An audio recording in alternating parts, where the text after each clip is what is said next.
Winter said, all 3 cores on the side of MVP, these guys need items. They need to delay the game as much as possible. So like Ted and Winter kind of hit it on the point too. Like especially with their last couple of points, MVP needs to come out very well in this laning phase, take the game to the later stages. NP doesn't want this to happen. They want to be able to crush the lanes, fight as much as possible early, take towers. And I think the Queen of Pain kind of works for that. And it's like it's a hero that they just felt like there's no real lockdown at all on the side of MVP. So he can maybe just snowball in that factor. But that's from both sides. And my concern is for the Queen of Pain. Is you don't get an early enough Orchid on him that the Linken's is over on the Weaver, and then there's just no answer, or you already have the Repel up from the Omni Knight. There's so many ways that things can go horribly wrong.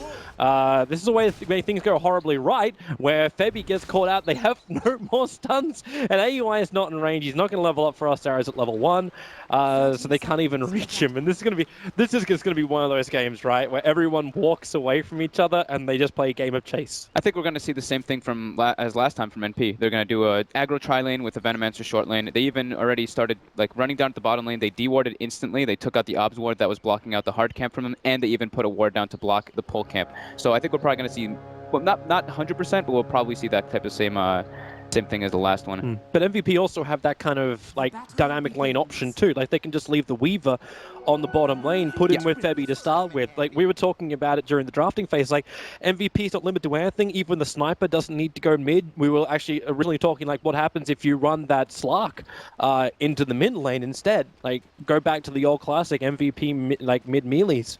But the matchup of Sniper versus Queen of Pain is just a little bit too hard to resist. Yeah, I still think though, like MVP, I think they're going to struggle really hard in this laning phase. They need this to go well for them, but I think it's super hard. Like they don't really have a frontliner for the Sniper, for the Slark, even for the Weaver. Obviously the Repel and everything makes it a bit easier with your Warlock in the back lines, but still, like these heroes, I'll keep saying it too, these guys need so much farm on those 3 cores. Yeah. So it's up to MP to try and shut them down. Look at AUI, he actually went for the first put up in Cold Arrows. Yeah. He's trying to be the harassment against the Weaver, force out Shukuchi, because when that Shukuchi's down on Forev, you actually have kill potential in the lane. But Febby's right behind him, top lane, Velo. This is a good lane for him. In fact, this is actually a fantastic lane for MVP. It's the aggressiveness that comes from the Slark, but it's the early damage that also comes from a Warlock, which Venomancer cannot contest. Yeah, it's definitely a very smart lane setup doing the dual lanes for MVP. They even they did find that ward that was blocking their pull by putting two sentries down, but SVG very smart, just constantly walking over and body blocking it. So that's something they have to make sure to keep doing so that they can keep the lane equilibrium going their way and also be sure to be able to pull the side and get as much XP. EE? Should be fun, right? He doesn't have Blink Dagger, and that's the only reason why, like, if you had a point up and take aim, QO would have a better chance of that. But he went headshot as well as shrapnel, obviously, for the first points in the sniper. Yep. But he stood his ground. He most definitely stood his ground up against QO. But he's now burnt all his consumables, and apart from one Shed Tango, and QO is in a very similar position. And they're both very far off having, in fact, they're both almost exactly the same money on the way to bottles. Yep, it should be a pretty trade-off lane here. I think QO should probably come out a bit ahead of it. But there is the Drow Aura for Envy. But it's all about the lane positioning here, and we'll see if they do actually decide to do like slight rotations. Maybe the Warlock just comes over and bullies Envy just for a moment, but I think he should probably just stay more so in the top lane until Slark gets some more levels. But as I say that, he does walk toward mid. Yeah, he also needs to make sure Slark can get those levels. A dying haste rune. He's only level 1. If he runs towards the mid, the Warlock is sitting behind. Dubu is level 2, so he's got both Fatal Bonds as well as Shadow Word, so he actually links Envy up with the creep wave. Lots of pressure. And that's enough. But Undying's now back onto the bottom lane. But you can go on Forev. Forev knows the Sentry Ward is there because the D-Ward that happened previously, Shukuchi gives him enough distance. You don't have Decay off cooldown for Savage just yet. Forev will have to use that salve of his. They're accomplishing what they want in this aggro trillion, though. They're keeping the lane pulled back. Obviously, they're pulling the side to constantly be able to split the levels and keep the lane at a good spot so they can farm, and it doesn't let the Weaver farm. So the pressure is there from NP for sure. Is the sacrifice worth it, though? Because now the Slark, are you going to get early levels on the Slark to start with? But more importantly, he's getting the farm to get closer towards like early Shadow Blade, and then it's very, very troublesome for all these heroes of NP. Yeah, they're even making sure to farm the Veno wards too, because MSS, as soon as the Warlock left, he started putting some points in it to try to pressure the Slark a bit, but Warlock making the movement back up there right away. But that's the upside of having Warlock, such high base damage. Killing off those Plague Wards is not really that much of a problem for him as a support, which frees up the Slark to focus on farming or potentially killing. Yeah, and it's great that he doesn't have to worry too much about getting like extra farm or extra regen or anything on the Slark in the early laning phase. He can just get Shadow Worded up after he burns through his tangos, which he did early on. Oh, this bottom lane, it's really pressuring this Weaver. He has 5 CS.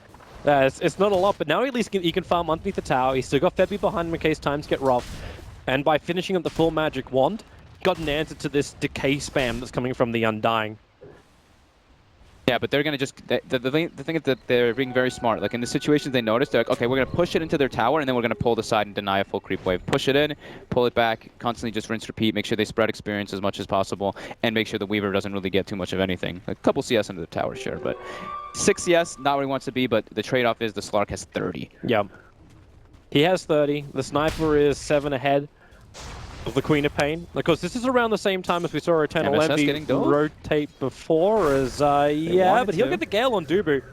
So Dubu does the wisest thing and just TP straight back out again. Velo's going to cut his way to freedom. Now, I'm very concerned about, like, just Eternal Envy's timing. You look for the Queen of Pain first rotation. He did it too early with the Queen of Pain previously. This time around, he's a little bit behind QO. Like he's half a level, if not a full level behind QO at the moment. That one Fatal Bond rotation by the Warlock actually really pressured him super hard. Because he had to go back, he had to wait for his bottle, and then QO obviously getting the double Wraith Band, he's able actually to match up versus that Drow Ranger aura with the Queen of Pain.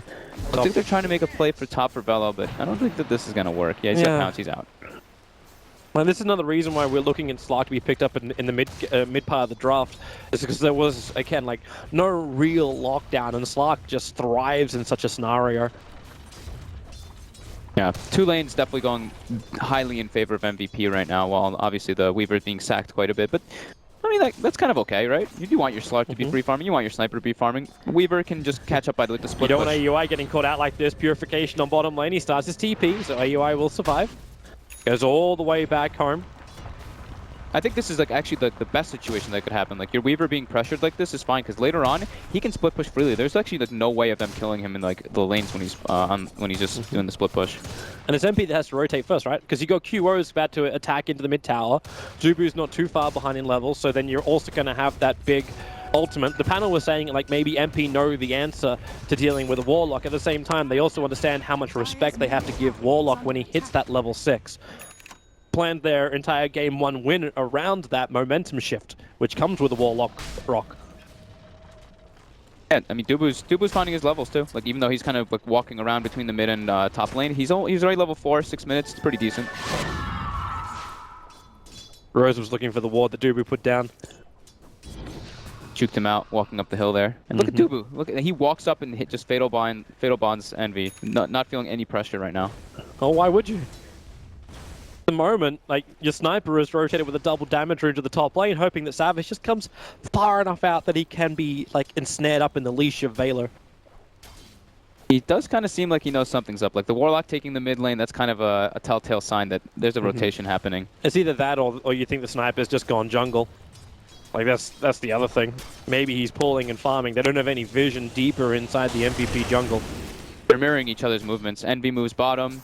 The Sniper goes top, the 2 supports take mid. This rotation timing though of Envy's really good, but that gust from AUI, it really needed to connect. Now the Gale over on Febby, but the Scarab Beetles, MSS losing armor quickly, the TP out, the Fatal Bonds connects them, MSS will drop, and AUI is being assassinated, he'll go down to the Sniper. Eternal Envy will bail out. He didn't trigger a single ability in that gank, which was meant to be initiated by MP. Well, what did we say that MVP needs in this game? They need a good laning start, and they're getting it right now. So this is looking a bit scary for NP. Obviously, it's very early on in. They can definitely recover from it, but this is the tool that MVP needed to make their draft work into the mid game, into the later stages. What a fight for also Dubu to be involved in. Half a level away from his level 6. Mana is an issue for him at the moment, so they'll probably have to reset shortly after. But MP's got the push. This tier 1 tower. I mean, MVP's got the push. MP's got no counter push to stop this. So the first tier 1 tower is going to drop 8 minutes, and it's to the team that doesn't actually have the draw. Yeah, there's no deep push, and then like once this like repel gets a couple more levels, it's actually like almost impossible to kill the hero that's repelled up. They have, sure, the Queen of Pain has pure damage, like there's physical damage coming up, and with the Veno on top too. But once Guardian Angel comes out, it counteracts even more. So it asks a question then, like Eternal Envy, we saw him build the Orchid on his Queen of Pain earlier today. with all of the counters to the Orchid already naturally in the heroes of MVP. Do you still build it? Yeah, Kyo's still got a couple of stick charges, however, so he's getting away from the Undying, and then Velo just nukes down the Undying on the backlines. Kyo's making it to the tree lines. The Shadow Strike is keeping him low. Now the blink forward. Envy a little bit too far away. The one attack will do the work. But Velo now also finds the Witch Doctor with the damage from the Dark Pact. 36 and now 0 life on that Witch Doctor. So Envy gets 1, but the Slark is getting momentum with 2. Maybe the support's for a call though. Definitely a bigger gain for... Actually, it's probably pretty even. That's why Sniper was worth quite a lot. But Velo getting that acceleration is definitely massive. Like, once he gets that Shadow Blade, these supports, even the Venomancer is, like, pretty free food. I mean, Drow Ranger, too. They put him inside of, like, obviously, like, that offlane, so he's not completely free farm. So he's even pretty susceptible to getting ganked up very easily by once the Shadow Blade comes out. Gale's going to miss there from MSS. Very difficult to keep control of a Weaver. They're feeling a bit pressured. You know, they're like, okay, we got to, like, do something. Like, we're going to move all the heroes to the safe lane. It's already too late, though. Like, you've just lost your tier 1 tower on top lane, NP.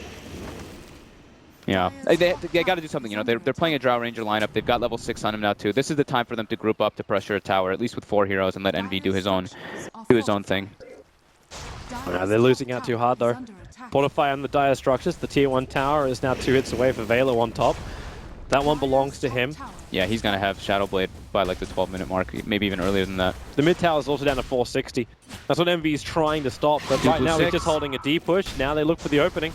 They may not have pressured this bottom tower soon enough. The rotation's coming in from MVP. They have a TP even on Velo too, so they're going to get outnumbered. The scan comes out. Oh, Envy's coming up. He's going to haste through and he's going to walk around the middle of Q and Dubu. No, he runs over to the lane instead. So they don't find him straight away. They're still under the cover of smoke, but Eternal Envy with the haste rune runs down. Sniper Smoke will break, a quick scream. They throw down the Dire Observer Ward as well, so a little bit of vision. The Plague Wards are in behind the tower. So MVP can't even hide down there, but they're not full. Like, there's not everybody here. The Slark has a TP scroll.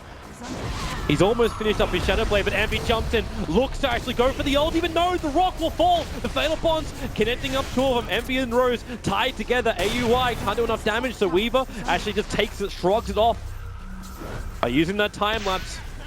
And MP are on the run. Shrapnel will make this difficult. The slow is there. Forever's on their tail. They've got the Golem coming forward. MSS looks like he's a goner with a pounce forward. The Slark gets involved. No Shadow Blade, but it won't matter. Rose taking so much damage. Eternal Envy is still linked to him. Now the assassination comes in. Rose should be dead from this. Thankfully for Envy, no longer connected. Fatal Bonds wore off. This is not looking good for NP at all. The Shadow Blade already is coming out now. He actually has the Shadow Blade on the Slark already. He's in the back lines. SVG gonna get jumped up. He's dead. There's no escape. Leashed up.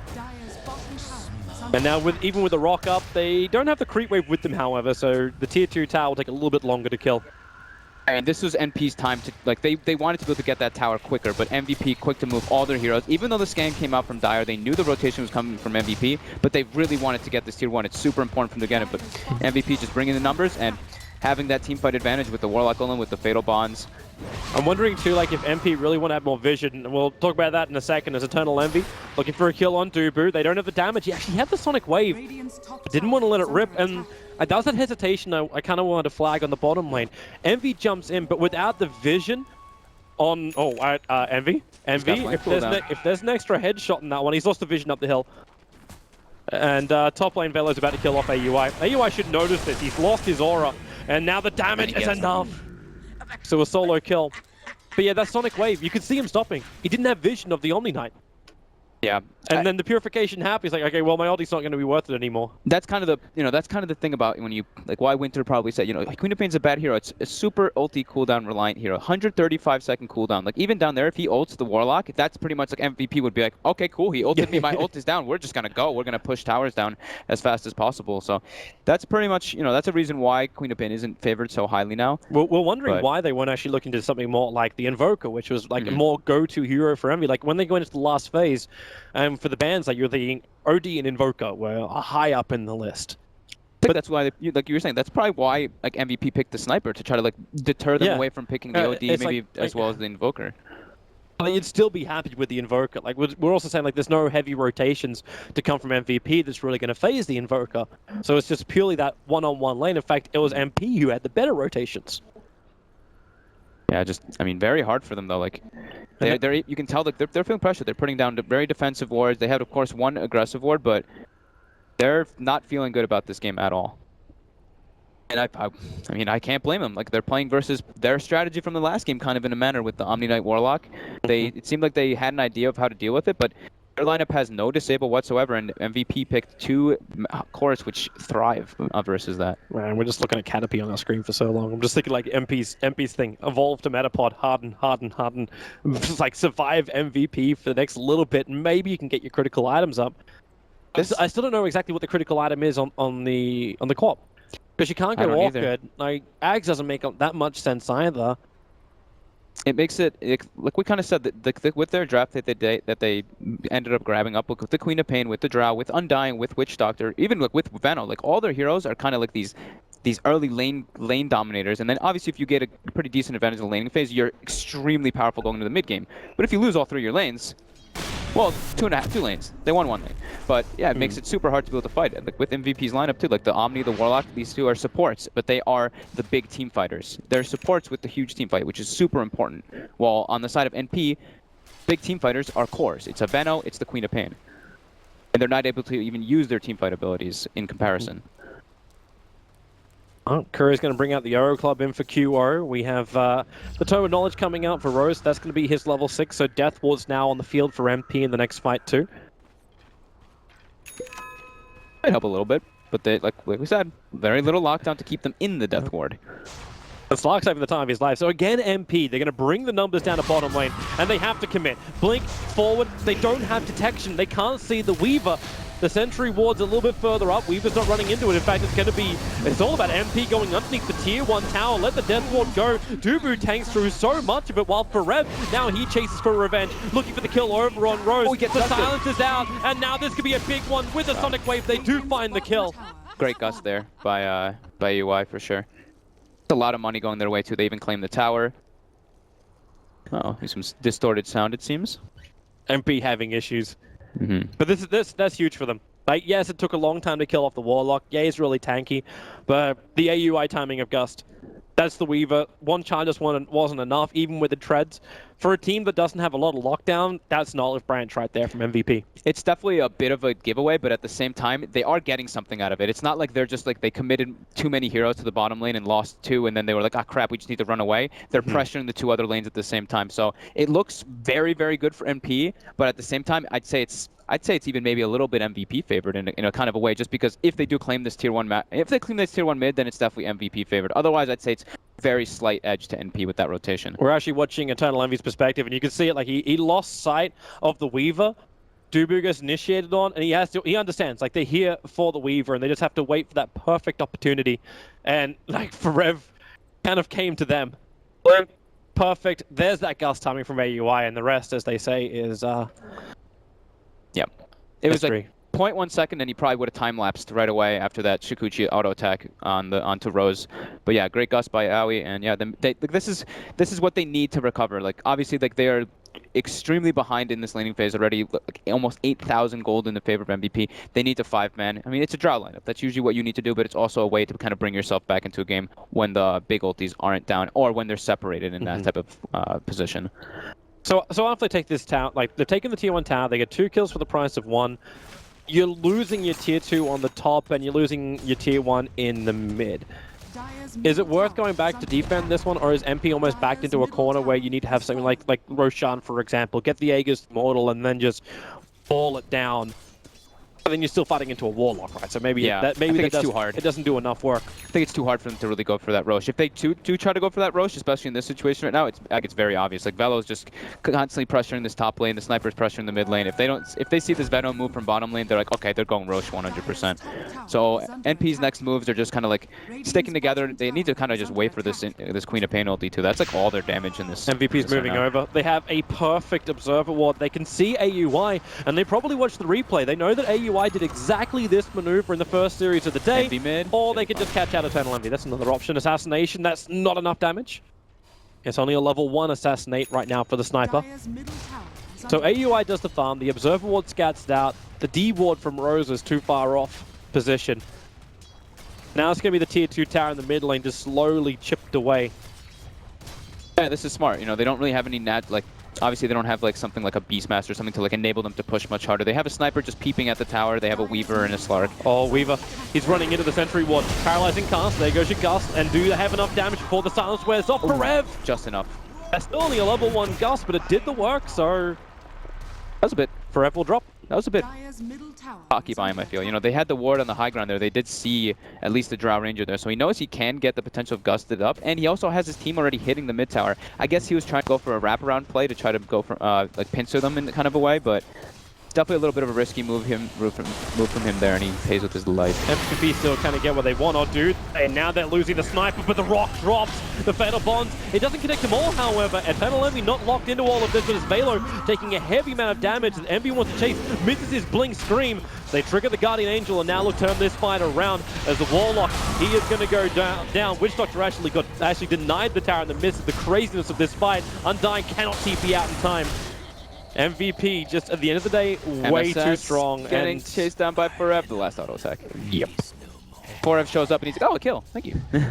But yeah, nice little deny there by Rose for sure on the Witch Doctor, but definitely a big game there from MVP. Obviously, they're going Roshan now. They have the big cooldown reliant team, and they used everything there. They used Guardian Angel, they used Rock, they used everything they possibly could. NP had a pretty good potential there going in, though. They didn't have the Sonic Wave, which was definitely like that little bit of burst that maybe would have brought Velo down. But yeah, just MVP leading the way here for sure. And it does seem like MV feels like he's kind of forced to maybe go for like a BKB. He's picking up the Ogre Club first, so not like a point booster if he wants an Aghanim. More than likely that BKB. Even though they don't have any lockdown, it's just he feels... They're coming in to contest Roshan. They need vision inside the pit. Eternal Envy. Roshan's really low. Envy just walks in. The sentry wards it down. And now it's actually AUI. Velo already walked out to initiate. And they're all getting hit with Fatal Bonds and the Dark Pack. The damage spills out so heavily. The Undying is dying to an Urn Charge, so he'll fall down too. And it's only MSS, the last sole survivor of MP, coming to contest Roshan. So 2 catastrophes of team fights in a row for MP in the space of 2 minutes.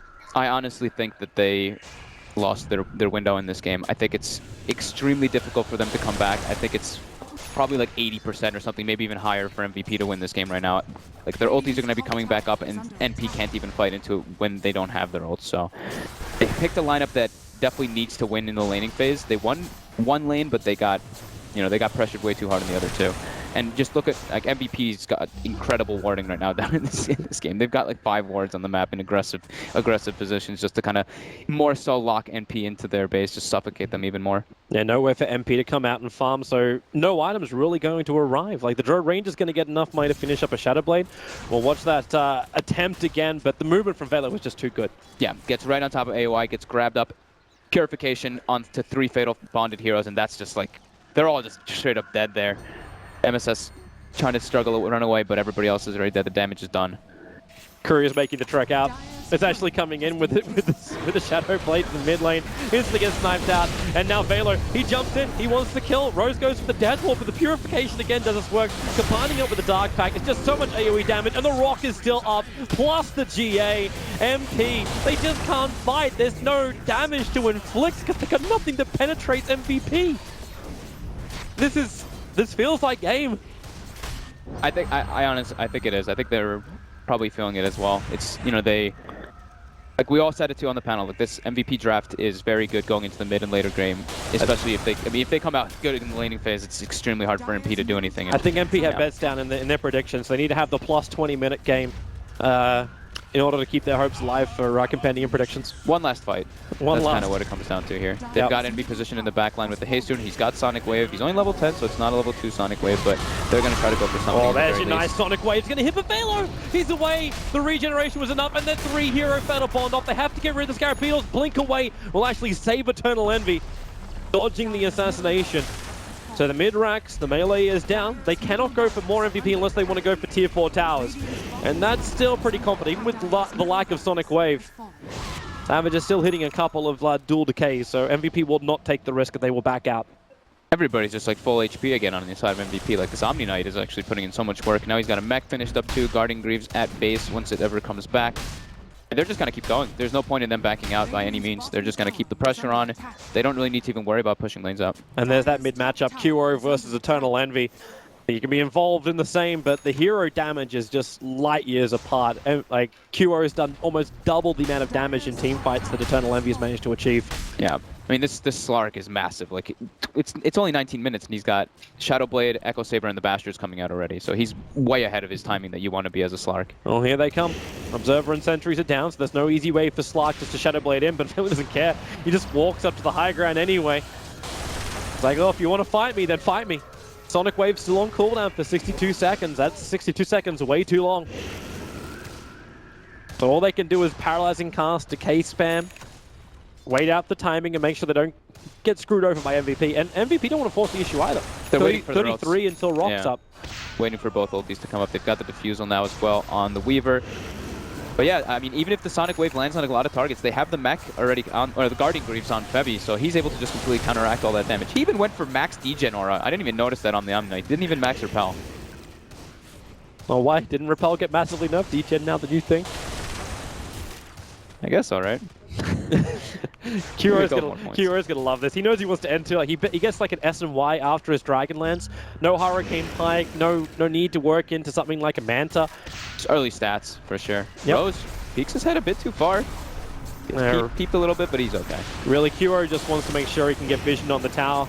Velo will tank the damage because he knows he can just back out. He'll have Purification if someone initiates on him. He's still got the Greaves. He's still got the Shadow Word regeneration too. Yeah, he's just giving high ground vision. He actually just walks up as Febby. Yep, so Kiro can do the work.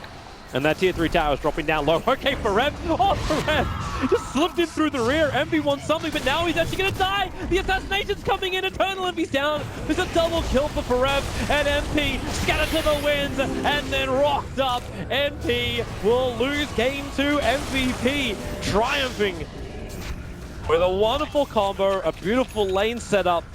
Dual lanes worked, the rotations were nice, and they always seem to have a really good answer. Like NP, that multiple times they attacked the bottom lane, they were there, they were enforced, they were in good position, and they just got the better trade.